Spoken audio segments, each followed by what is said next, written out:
jogante. jërëjëf merci beaucoup El Hadj Malick ñu taxaw ci président conseil constitutionnel Mamadou Badio Camara mi dëddu démb Chérif la première question mooy lan nga retenir ci magistrat bi mu doon ñu bëri ñu ngi fàttali li xewoon y a à peine un an muy ci jamono ji ñu waroon a tànn date pour élection présidentielle bi ñu bëri daanaka loolu lañ jàpp ni xaj na moom mooy peut-être dogal bu am solo bu mujj bu mu def moom ak yeneen juge yi mu seqal conseil constitutionnel. waaw parce que dogal boobu du dogal bu ndaw xam nga wolof moo naan bu daanoo foog coow lu bëri waaw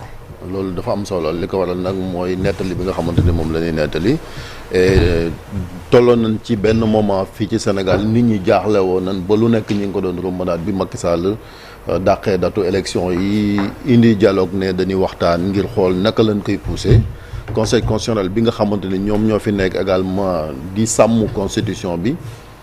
am décision bu ñu jëloon ngir ñu bañ a weesu ñaari fan ci weeru avril bi nga xamante ni ala kulli aal waroon nañu am beneen président bu bees ngir mu waat mën a continuer jël réew mi donc décision yooyu nga xamante ni jëloon nañ ko courage bi moom moo tax quand même ñuy saluer mémoire kii di Mamadou Badio Camara ak juróom-benni sages yi parce que comme collège la woon ñu jël ko muy loo xamante ni histoire moom moo ko jàpp di ko retenir loolu nag dafa am solo parce que yàgg nañu xalab conseil constitutionnel fii ci Sénégal ay atam bariwut parce que 33 ans la 1992 doon nga am un an après faat nañ fi sax un juge du conseil constitutionnel en la personne de maître Babacar Seye ñu ñëwaat également ci 2011 2012 coow li nga xamante amoon na fi ci candidature Ablaye Wade ba des membres du conseil constitutionnel moom ont reçu des menaces de mort seeni famille ñu traîner leen dans la boue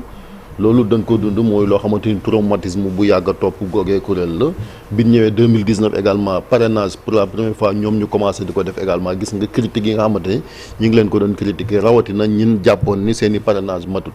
fii aussi la même chose même ñi leen njëkk attaqué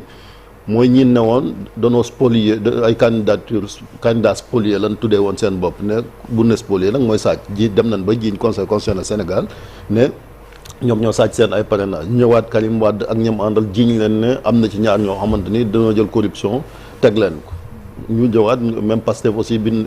Sonko bin invalidé candidature gis nga critique yi nga xamante ni jugee woon na également ci ñoom terewut ñu def liggéey boo xamante ni liggéey bu am solo la ba Sénégal mën a am ab élection ñu fal ab président muy loo xamante ni histoire mënu ko ñàkk a fàtte jëm ci loolu et sigil na encore une fois justice parce que chaque fois bu ñu wax affaire indépendance justice jàpp ni ñoom moo mën seen bopp wane nañ à travers seen décision yi nga xamante ni jël nañ ko que ni évidemment bu nee ba ñëpp jaaxle am na ab pouvoir boo xamante ni mën naa arrêter beneen pouvoir parce que bu ñu bàyyi woon Macky Sall ak ñi mu ànd ak sous prétexte que dialogue am na rek xëy na dëkk bi mën naa dugg ci ay trouble ak yu ne mel ba nga dégg fii moom Macky Sall sax naan suñ deful noonu mën naa am ay yeneen force yoo xamante ni mën nañoo jël li réew mi heureusement que y avait Mamadou Badio Camara ak équipe yi nga xamante ni moom lañ àndaloon donc bu fekkante ni Bassirou Diomaye Faye dem nañ ba fal ko en partie lii moom moo tax ginnaaw loxo bi yàlla parce que moom it gis nga discours bi nga xamante teniroon nañ ko ca parc exposition Diamniadio bi ñu investir Diamniadio président Diomaye wax na ko maanaam la main de Dieu loxo yàlla bi nga xamante ni am na ci ginnaaw loolu ñoom ñii ñoo ko defoon même Bassirou Diomaye Faye pour valider sa candidature il fallait courage boobu parce que moom kaso la ko fekk dossiers yi nga xamante ni moom lañ waroon a remplir am na déclaration sur l'honneur yaa ngi dégg sax ñii nga xamante ne ñoo doon contester candidature Bassirou Diomaye Faye naan comment un prisonnier peut même rédiger sa déclaration sur l'honneur mais loolu conseil nangul nañ ko donc yooyu kenn mënu koo fàtte ba tax na kon jëf yi nga xamante ne dañ koy jëf ci wàllu justice wala yu ni mel même si nee nan ñi ngi jëm ci créer li nga xamante ni mooy cour constitutionnelle mënuñoo ñàkk fàtte encore une fois position bi nga xamante ni conseil constitutionnel bu Sénégal jël na ko et je pense que c'est pour l'histoire et ñi nga xamante ni ñoom ñoo fi nekk encore di incarner la justice war nañ cee gën a góorgóorlu bay jël ay jëf yoo xamante ni ala kulli al même boo fi jugee ëllëg dañ koy nettali parce que nit ku parfait amut c'est vrai que justice la ay nit a koy rendre sa jaar-jaar mën na am jum mais mën nga jël yoo xamante ne ëllëg ala kulli al nit ñi dañ koy continuer di ko fàttali contrairement ak yi nga dégg ci yenn réew Afrique yi nga xam ne bu tàkkee ay justice moom moo ko taal parce que Côte d'Ivoire bii ngeen wax gis ngeen ko yaa ngi dégg ñu naan lankal nañ kii nationalité am na beneen Paul Yaoundé ma ngi fi déggoon jamonoy Laurent Gbagbo yooyu quand même Sénégal bu yàlla musal nañ ci ba ñu am ay juges yoo xamante ni defuñ loolu et kon li am solo mooy ñu ñaanal ko yàlla mu yërëm ko xare ko aljanna. Chérif fi mu daanee loolu rek doy na exemple muy élection présidentielle ba Côte d'Ivoire conseil constitutionnel ba mu déclaré vainqueur Laurent Gbagbo je pense que loolu moom moo taaloon réew mi. Il y a eu des milliers et des milliers de morts yoo xamee ni loolu mënoon na ñàkk su décision boobu demee loolu te nga xamee ni nit moom moo ko def fii nag Sénégal on a eu la chance peut-être am ay nit ñoo xamee ni dañuy jiital l'intérêt peut-être li ñuy wax l'intérêt collectif parce que Sénégal aussi réew mu métti la soo nekkee di àtte à chaque fois su demut yow ci sens bi nga bëgg da nga koy xalab Chérif wax na ko amul conseil constitutionnel bi amul lu ñu fi déggul bien avant élection présidentielle bi attaques yi di jóge de toutes parts ba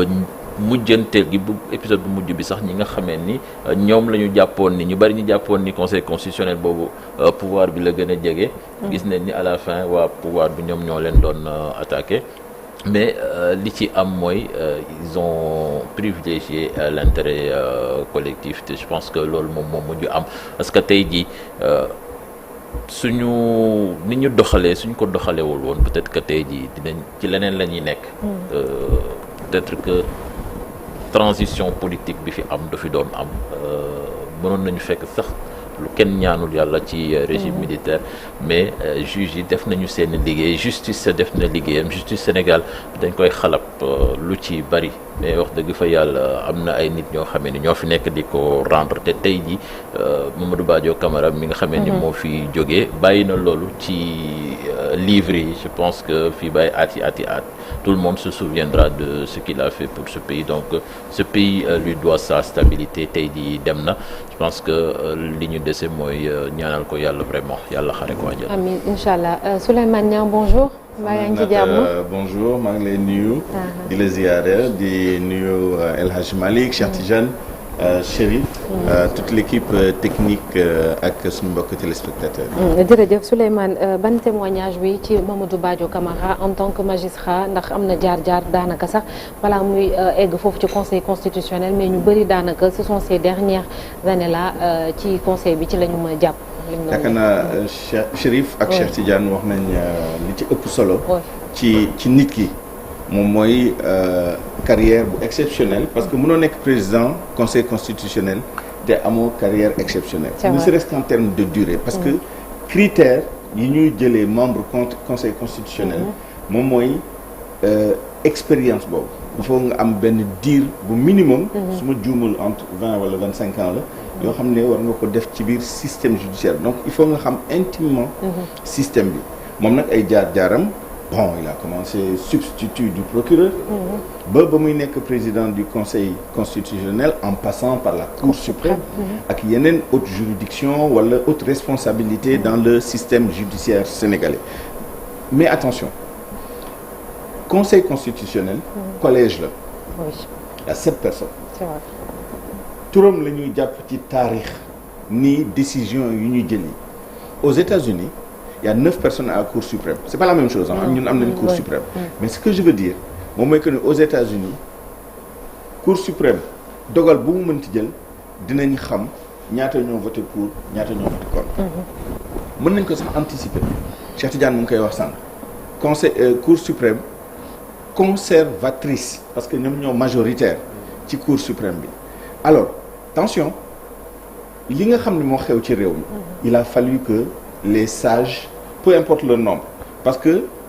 boo amee ñett ci ñoom ñu am empêchement ñu constaté ko ci conseil bi mën nañ délibérer valablement bu set yëpp nekkee fii nag le président a une voix prépondérante ça veut dire quoi ça veut dire bu ñu defee 3 pour 3 contre moom li mu décidé fu mu féetee ñooñu ñooy jàll wala boog bu nekkee ni sax dafa am blocage moom bu waxee waxam mooy jàll donc de ce point de vue là mën nañ jàpp ni conseil constitutionnel en quelque sorte wala en grande partie c'est aussi le président du conseil constitutionnel mais attention il y a 7 personnes donc li xew li tamit c'est au crédit des autres personnes qu'il y a dans le conseil un dernier mot toujours sur le conseil évolution institutionnelle bi vous vous rappelez il y a quelques années conseil constitutionnel ay avis la doon joxe ñu dem ba si yàgg ñu indi décision exécutoire sur la constitutionnalité président mën na ko saisir assemblée nationale am na ay critères yoo xam ne mën nañ ko saisir je me demande même si des citoyens lambda ne peuvent pas je ne sais pas mais non ça c'est la cour suprême mais mën nañ leen saisir sur la constitutionnalité et sur la conformité des traités, conventions. J'en parle parce que le débat s'est posé récemment et certains ont dit que Conseil constitutionnel, mais la Constitution dit clairement que conventions yi traités internationaux yi Conseil constitutionnel aussi mën na contrôler conformité bi ak Constitution. Tout ça pour dire quoi? Pour dire que Mamadou Badio Camara restera dans l'histoire du Sénégal ci taarixu Sénégal turam dina fi des dina am woy bu rafet loo xam ne lépp lu mënoon a am avant parce qu'il y a un avant un après daf koy faase parce que àdduna tamit noonu lay demee dañu am lu ñu jàpp ci yow looy xam ne mooy dugg ci taarix leneen li si des yëpp dañ koy fàtte waaye taarix boobu ak jëf yooyu nga xam ne ñoo tax encore une fois nañu xam ni conseil bi collège la et que peut-être une des réformes qu'on pourrait apporter moom mooy le secret des délibérations ñu xam aussi décision yi yan proportion lañ ko jëlee combien de personnes ont voté pour combien de personnes ont voté contre combien ont été là-dedans on a eu accidentellement benn information comme ça vous vous rappelez avec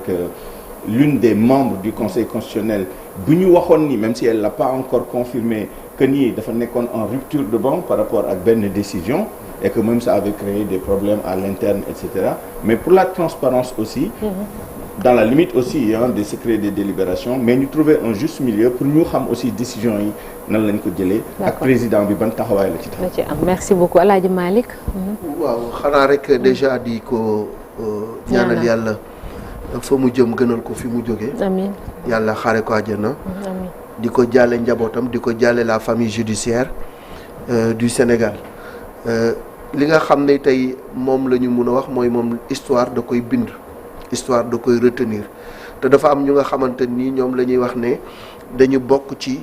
ñi ñu yóbbu au panthéon des immortels maanaam jóge fi mel ni mosoo fi jóge ndax jëf joo fi def wala loo bind bàyyi fi wala taarix jàpp yow sa jaar-jaar donc moom ak ñi nga xam ne ñoom ñoo nekk conseil constitutionnel dafa am moment bu nga xamante ni nii Sénégal dafa nekkoon ci goutte nekkoon ci njàqare naroon a basculer gaal gi wengoon na ba nar a këpp ñoom la justice mooy nekk le dernier rempart ak lu coow li bëri bëri lu xëccoo bi bëri bëri lu xuloo bi bëri bëri fenn rek la ñuy mujjee mooy fa mbaxana doone mel ñoom ñu tudde leen les 7 sages le mot sage à son sens ndax ci jaar-jaar ak ci at ak ci expérience ak ci compétence moom moo tax ñu tànn leen teg leen foofu ngir bu réew mi demee ba toll ci benn goutte bi bu ñu yegsee ci ñoom ñu wax le droit rien que le droit dafa am ay décisions majeures yu nga xam ne dafa marqué moom nekkam ci bopp conseil constitutionnel parce que lui c'est le symbole c'est le visage du conseil constitutionnel bu ñu jëlee décision ci conseil constitutionnel moom mii la ñuy mandargaal photom yeneen sages yi sax amaana am na ñu nga xam ne mënuñu ràññee seen kanam donc moom dafa am décision yi nga xam ne en 2024 dañ ko jël au niveau du conseil constitutionnel mu nekk lu nga xam ne moo sauvé réew mi benn bi mooy bi ñu validé candidature Bassirou Diomaye Diakhar Faye alors que ma nga woon ca kaso ba beneen bi ci des mooy bi mu ne président Macky Sall mënuloo briguer waat beneen mandat après 12 ans à la tête de ce pays beneen décision bi nga xam ni jël nañ ko mu nekk une décision majeure sur le report des élections aussi ñu am ci taxawaay bu nga xamante ni tax na réew mi génn ci goutte googu et puis ñu saluer la maturité du peuple sénégalais qui dans sa grande majorité ñoom ñoo choisir tey Bassirou Diomaye Diakhar Faye mu nekk à la tête de ce pays fi may daaneele mooy dañ koy tuddee Mara ndax lu tax ñu koy tuddee Mara lu ci bëri daf koy sukkandiku ci li nga xamante ni moom la diine wax ak ci yàlla subhanahu wa taala même bi muy wax ak président Bassirou Diomaye Diakhar Faye ci intronisation mi ngi ko naan bis boo demee ci ay jamono ba toog ci nguur gi ngalawaay ivresse su pouvoir ak doole ji nga xam ne moom la yàllay jox ci décision yi ngay jël na nga ci bàyyi xel xam ni la main de Dieu moom moo ñëw tey ba tey nga toog fii bis bu ñu demee ba réew mi toll ci mbiicoog mbaaloo ak xëccoo bu metti yow président Bassirou Diomaye Diakhar Faye yow mi nga xam ni yàlla suñu borom moo la tànn teg la ci bopp réew mi na nga fàttaliku la main de Dieu donc kooku tey dafa nekkoon ku nga xam ne ci liggéeyam macha allah xerañoon na ci waaye bu toogee di wax dañ koy déglu avec beaucoup de respect parce que lu muy wax ci xam-xam la koy teg ci diine la koy teg yàlla na ko yàlla yërëm xare ko àjjana amiin amiin incha allah merci beaucoup El Hadj Malick. Merci beaucoup El Hadj Malick. El Hadj Malick dinañ ci dellu si waat ci ñaareelu pàcc bi ak suñu gan di maître Djibi Diallo ñu jàll ci un jour au Sénégal un jour dans le monde.